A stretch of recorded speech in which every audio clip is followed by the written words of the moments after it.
It's Sunday morning and time for Midlands Matters on WWNQ, Forest Acres, Columbia, Lexington, a local program featuring discussion of the news and issues that matters to the Midlands from 94.3 The Dude and our news partner, ColaDaily.com. Good morning and welcome to Midlands Matters. I'm your host, Tyler Ryan, and this morning we're actually talking about dogs and cats. And here's a number that I don't want to wake you up with this morning, but it's a reality. Did you know that here in the Midlands, that's all the counties surrounding the Midlands, 10 to 15,000 dogs and cats are euthanized every year? That means they're put to sleep for no other reason than nobody wants them.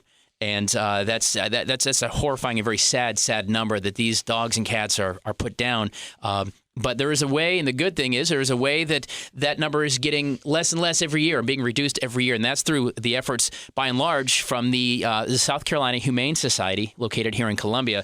The executive director of South Carolina Humane Society, Wayne Brunnesel, is here this morning. Good morning, sir. Good morning, Tyler. Thanks for having us on. Absolutely. You know, that number is so unfathomable. You know, I think 10,000, 15,000 dogs and cats are just put down because they don't want them. How can you not want a dog or a cat, you know? Well, you know, I read a statistic somewhere that said for every pet to be put down, for each household in the Midlands would have to have 4 pets. That's a lot. And that's a lot of pets. And, you know, people in apartments, you know, lucky if they can have 1 pet. Homeowners, you know, 2 working mom and dad with kids, right. You know, managing kids and a pet is a challenge. But imagine trying to have 4 pets. So while it's disturbing, the Humane Society and several other organizations throughout the Midlands are really trying to work on reducing that number. And the way we look at it is in preventing the unwanted births and, you know, doing a very aggressive spay and neuter program. And it seems to be working. We see the numbers in just Richland and Lexington County going down about 10, 12% every year. That's so wonderful. We're moving in the right direction, but it's going to take, you know, a concerted community effort to get there. And I don't know how much your listeners are aware or you're aware of the 2017 goal of No Kill Columbia. We're working with the City of Columbia and a lot of other organizations to really get to No Kill Columbia, where no healthy, adoptable pet is ever put down, and we're moving in that direction. Right. Now, of course, and I think it's important to note that it's the overpopulation of pets is not something that's unique to Columbia or South Carolina. You know, for how many years did Bob Barker on The Price is Right say spay and neuter your pets? That's because it's an epidemic that is everywhere. I mean, I can imagine no matter what country you live in, but certainly here in America, it's an issue. It is certainly an issue, and even more so here in the South, and, you know, not just South Carolina, Georgia, North Carolina, Florida, Alabama, Mississippi. You know, these are agrarian states, you know, states that came up, you know, farming as the primary. Animals were seen as property, and we're trying to change that mentality so that you see your animal, your family pet, as a member of the family. And as a member of the family, wouldn't you treat that pet a little bit differently than if it was a radio, a TV set, or just a piece of property? Sure. Well, let's talk a little bit about the Humane Society. You know, one of the biggest, I think, myths, at least about this Humane Society, the one located here in Columbia, is you guys are not a pet adoption agency, correct? No, that's correct. We primarily are a spay and neuter facility, low cost, high volume. We can do 25 to 45 surgeries a day. And that's significant when you think of, you know, one fertile female and her offspring could develop over 7 years to over, you know, 4,000, 5,000, 6,000 animals. One cat could develop that. One female cat, she gets pregnant. 2 female cats could be responsible for the entire 15,000 animals that get put down over the number of years. Yes, if you start doing the math, you know, one female produces 2 females. Those 2 females produce, and cats can have, you know, 2-3 litters a year. Sure. I mean, they're very prolific, I would say. So, you know, getting those cats and dogs in when they're young, limiting their ability to reproduce really can put a significant dent in that problem. The Humane Society has been operating this spay-neuter clinic since the 80s. Prior to that, our focus was and remains on preventing animal cruelty. The organization's been operating here in Columbia since 1902. Wow. So it's been a minute, as the kids say. Yeah, it's been a minute. And we definitely going to talk about the animals of cruelty say epidemic, but it happens in a minute. But it just kind of tell the listeners the process if they want to come in and have their cat or dog spayed or neutered. It's a day long. What come in Sure. day? Starts with a phone call. Just give us the information about your pet. We'll set up a date. On the day of your appointment, you'll bring your pet in before 8 o'clock in the morning. You'll pick your pet up that afternoon, sometime after 1:30, 2 o'clock. Of course, the pet's going to be a little bit, I won't say woozy, but lethargic somewhat, because of the medicines that we use. But you take your pet home. Recovery is very easy. Animals don't experience pain. They recover quickly. And within a couple of 3 days, the pet's back to normal, and you don't have to worry about those unwanted litters of kittens and puppies. So it's a very quick and easy process. It's the surgery is, I won't say minor surgery, certainly more minor for males than females, but the animals recover quickly, and there are no lasting side effects whatsoever. As a matter of fact, it's healthier for the pet, both boys and girls, to have this procedure done.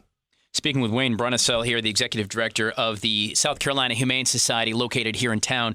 You can also learn some great information at their website, humanesc.org.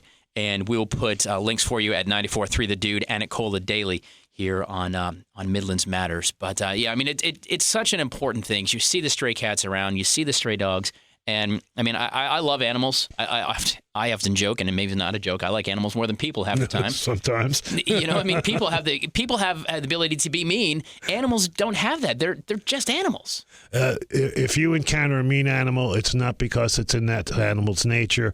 It's because somebody did a really poor job caring for that animal, maybe being abusive or neglectful. And so the animal, more than being mean, is more scared and defensive than anything else. But really, you mentioned stray cats. We have an abundance of what you would consider feral cats living in dumpsters, living in the woods. These cats go unaltered and just continue to reproduce, and that's another community issue that both us and the city of Columbia are working on. Well, let's talk about that No Kill Columbia for just a bit. You said by 2017, the initiative is that we don't put any dogs and cats down for the mere reason that they're surplus, nobody wants them. That's correct. No healthy, adoptable animal should be put down.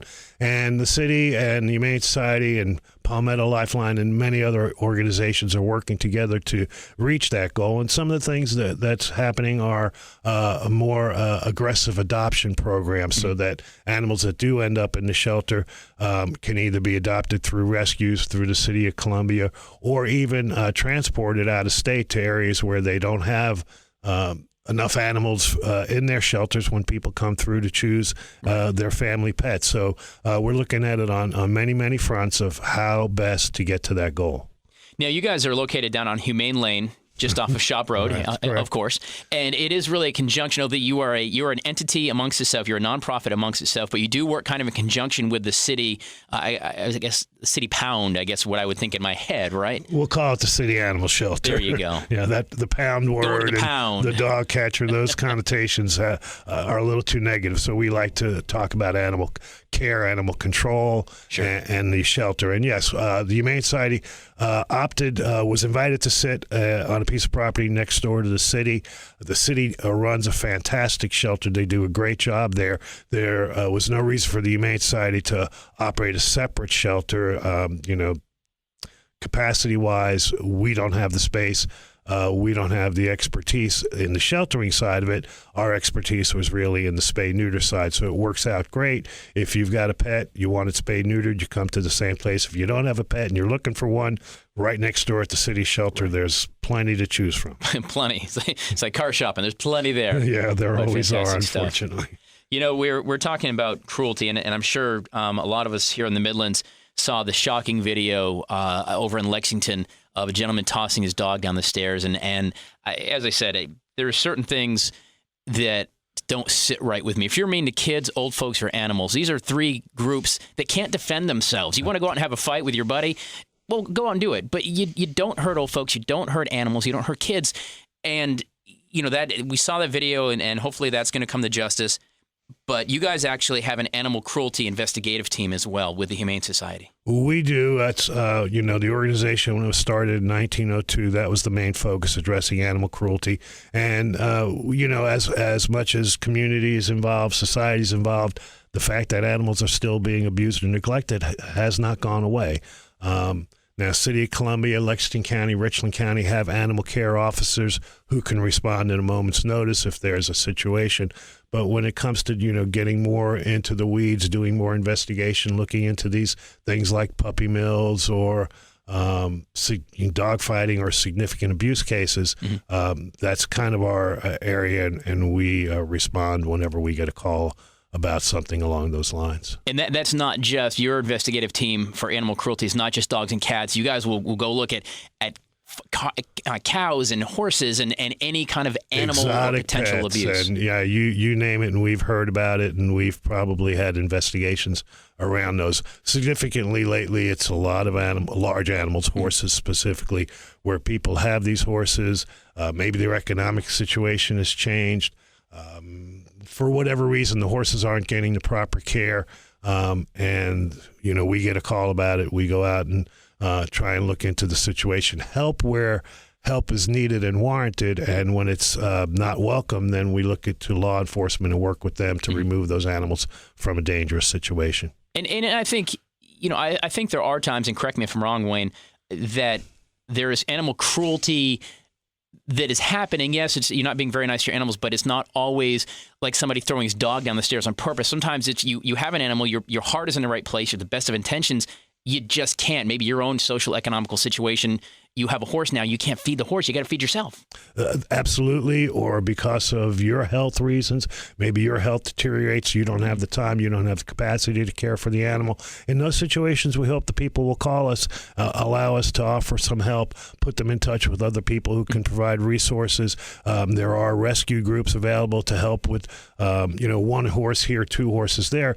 But when you encounter, 40, 50, 60 horses that are being neglected, just left out in the field, sure. Nobody's feeding them, they're not getting water, they're not getting, the veterinary care they need. That's significant, and there's no, one organization that's going to roll up and say, hey, give us all 50 horses. So, the challenge is getting the owner to admit that there's an issue, that there's a problem beyond what they can do, and then for the owner to say, yes, please help me find homes for these horses where they can get better care.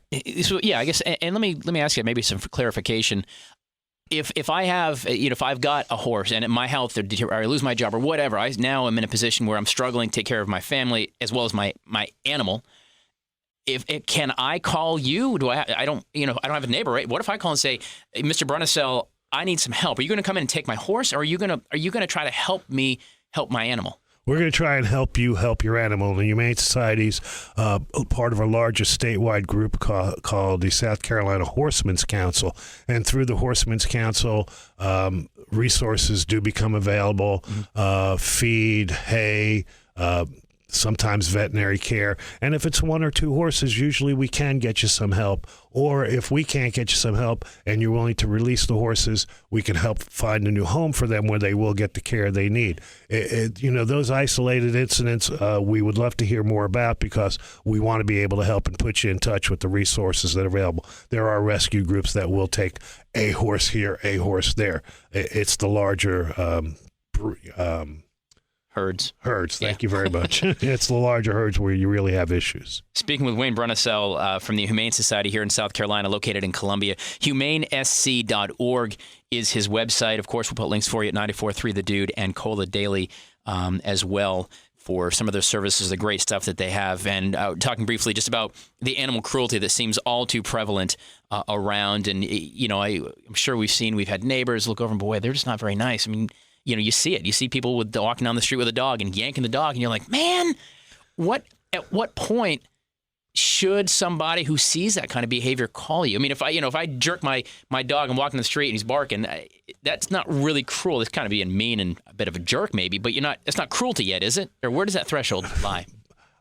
I think it's in the consistent behavior. So, you're walking your dog and you see your neighbor, and your neighbor's having a bad morning and the dog doesn't want to go to the bathroom and he's yanking Sure. at the dog. That I wouldn't consider out and out cruelty. But if you see it every morning and the guy is dragging the dog and kicking it and say, come on, right. That's a situation that may need some intervention. Okay. And, we can go and talk to the person to say, if this is really your animal, your pet, and if you treat your pet like a family member, when was the last time you started yanking grandma around the house because she wasn't moving fast enough? And in some cases, maybe there's a larger problem because, that kind of abusive relationship sometimes happens. Well, you're right. And anybody who would do it to an animal certainly would do it to a child, do it to, as you said earlier, these are helpless, defenseless creatures. They depend on us. We are their voice. And like you said, if you'll do it to a person, what's to prevent you from doing it to somebody else who is defenseless, an older person, a child? There's the mentality we've got to address. And we are doing a little bit more of that every day, where we go out to, school groups and civic groups and talk about what it means to be a responsible pet owner, what kind of care. We also talk about what our laws are in our state. So, our state needs to do a better job in protecting animals. So, we try and address it on many fronts. Right. What are the laws? So walk me through that. Say the investigation. So you get a call that there's somebody who's got a few dogs and they're appear to be fairly abusive. Okay, you go knock on the door. The guy is, get off my property. You can't touch my dogs. How can you, you're not police officers? No, we're not. What is the process then to help those dogs that really are victims? Well, the first thing we try to do is, as you say, knock on the door, say, hey, we're from the Humane Society. Someone called us, expressed some concern about your animals. Can we see your animals? If they won't invite us or let us do that, then we're going to bring either animal control or law enforcement out and ask to see veterinary records to show that the animals have had all their vaccinations, show where the animals are kept. Are they getting food, water, shelter? Is the area where the animals live free of, urine and feces, so the animals don't have to lay in their own mess? And if it's not, that's a neglect case. It is a misdemeanor, and the person can be cited, brought before a magistrate, fined, receive jail time. It's a first offense, so they'll probably go a little bit lightly and give the person the opportunity to correct the situation, get the vaccines for their animals, clean up the area, provide, a good shelter for the animals if you keep them outside. That's the thing we find. A lot of pets are just kept outside. They're yard pets or yard dogs, and people don't see them as a pet or family member. That's, my guard dog, whatever. If something happens to that dog, that's okay. I'll just get another one. They're treated as disposable, and we'd like to change that mentality. They're not disposable. They, they're living beings, and we need to care for them. What are guidelines, or just, as we're rolling out of the summer, we all know you don't leave a dog or a child for that matter in a hot car, and it happens every year, sadly. When you leave them outside in the dead of summer here in South Carolina, you got to give them shade. You got them shelter and water because they're wearing a jacket 24 hours a day. Absolutely right. The laws are pretty vague. It says you have to provide food, water, and adequate shelter. So if you bring a bowl of water out in the morning and your dog's on a chain and the chain drags along the floor, knocks over the bowl of water, are we doing the right thing? The dog's out there all day, no water, sitting in the sun. That's just not right, and it's not good for the animal. It's not fair to the animal. The animal didn't ask to be, locked up outside 24/7. Conversely, as we're going into the winter now, where temperatures starting to cool down, exact same thing. The dog may. What about these short-coated dogs? You think, okay, the dog's got a coat, it's fine. Well, these short-coated dogs, that coat isn't made to be out in 25, 30, 35 degree weather. Right. Do you have a shelter for the dog? Is it lined? Is there straw? Can the dog get out of the weather? What if it's raining and the dog's outside, 24/7 and sitting in the mud and the rain? Yeah. Those kind of things really start to disturb me. And I think that would disturb a lot of folks, and there probably are a lot of people who have seen. Even driving down the road, we go down a road and look over into a yard, and you see that exact scenario where it's 225 degrees in Columbia, and the dog's outside, or he's sitting in a snowstorm and he's muddy and dirty and clearly hasn't been inside in a minute. Well, you see the dog, and the dog's coat is kind of messed up. Patches of skin showing where the hair has fallen off. those animals need care. Right. They need attention. They need to see a vet. And this of course, is the mission and the passion behind the South Carolina Humane Society. Wayne Brunisell, once again, humanesc.org is the website. You can go get information on all the services, including the investigative services that the Humane Society does offer. And you guys do really such a great service. So we got the No Kill Columbia 2017. Mm-hmm. So recap just real quick. That's going to be, hopefully we're not going to euthanize out of the 10 to 15,000 animals that get euthanized now. Well, that's throughout the Midlands, right. The number in Columbia is certainly included in that, but it's not that whole number. But the goal is to get that number down to, if an animal is put down because its health is so bad, sure. Its temperament is bad, it's just not a healthy or adoptable animal. Mm-hmm. But if the animal's, healthy, adoptable, happy, why shouldn't that animal be in a home? You can keep a dog in a shelter forever, but after a while, the dog becomes a little cage crazy, is what they call it. Sure. That all it knows is four walls, and it gets to see a little bit of sunshine, but it never has any real interaction with people. And dogs crave that interaction. They love that attention. And, I always say to people, no matter how bad your day is, when you have a pet, there's always somebody at home that loves you. That's right. And they're and it's great to come home care. To, you have a bad day and you come home and the tail is wagging and somebody's jumping up on you and lapping you with kisses. I mean, that just changes your whole attitude. Sure. No, it really does. Can dogs and cats, I guess, for that matter, but I think we think more of dogs. Can dogs who have been in an abusive situation, whether it's malnourishment, whether maybe they are just abused, treated poorly, can they be rehabilitated? Absolutely, and you see it all the time. You go into a shelter and there's a dog cowering in the corner, and who knows what kind of situation it came from, but it's afraid of humans. A little bit of attention, a little bit of love. You sit there, maybe offer the dog some treats.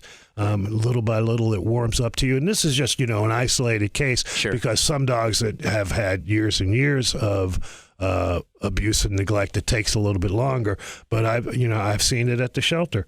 And I'm, although I'm not employed by the city or part of the shelter staff, we do get to go in there and, interact a little bit. But I've seen it, the dog is cowering, it's afraid of people, afraid of its own shadow. And over, the course of 2, 3, 4, 5 days, next thing you know, this dog is jumping up on you. It's sure. Happy. It's, wants to love. And the dogs just crave that and they eat it up, and it just helps them change their attitude, not overnight, but in a very short period of time. That's great stuff. Wayne Brunisell, South Carolina Humane Society. Humane Lane is the main office right down by the city pet shelter, we're calling it. There you right go. Down in Humane Lane, just off of Shop Road. You can go down and of course, you're looking for a pet. Great place to start. But the big issue is how we stop and really celebrate and to get to that No Kill Columbia is on the front end, and that is, like Bob Barker said, spaying, neutering your pets, and that's the bottom line. Once again, you guys, it's a day-long process.